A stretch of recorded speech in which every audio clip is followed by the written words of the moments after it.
बहुत समय पहले की बात है। एक छोटे से गांव के बारे में बहुत सुना जाता था। लोग कहते थे कि वह गांव अजीब और भूतिया होता था, जिसे शैतानी गांव कहा जाता था।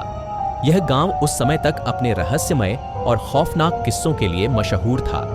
गांव के पास एक घने जंगल का समृद्ध था, जिसमें अनजाने दिनों में भूतों की भीड़ चलती थी। कहा जाता था, लोगों की कहानियों में कहा जाता था कि रात को जंगल से अजीब आवाजें सुनाई देती थीं और बहुत से उस गांव वाले यह दावा करते थे कि उन्होंने वहां अजीब अजीब चीजें देखी थीं।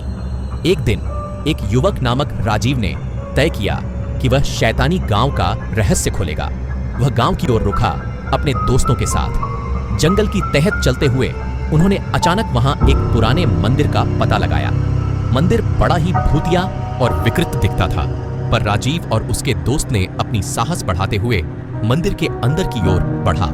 मंदिर के अंदर उन्होंने एक पुराने पुस्तक से मिली, जिसमें लिखा था कि यह गांव एक समय किसी बड़े साधु के तपस्या स्थल के रूप में जाना जाता था।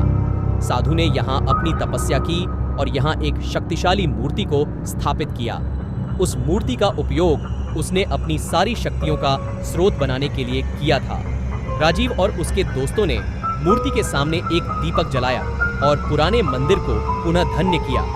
उनकी कड़ी मेहनत ने वहां की भूतपूर्व आत्माओं को शांति प्रदान की और गांव में फिर से सुख शांति बनी।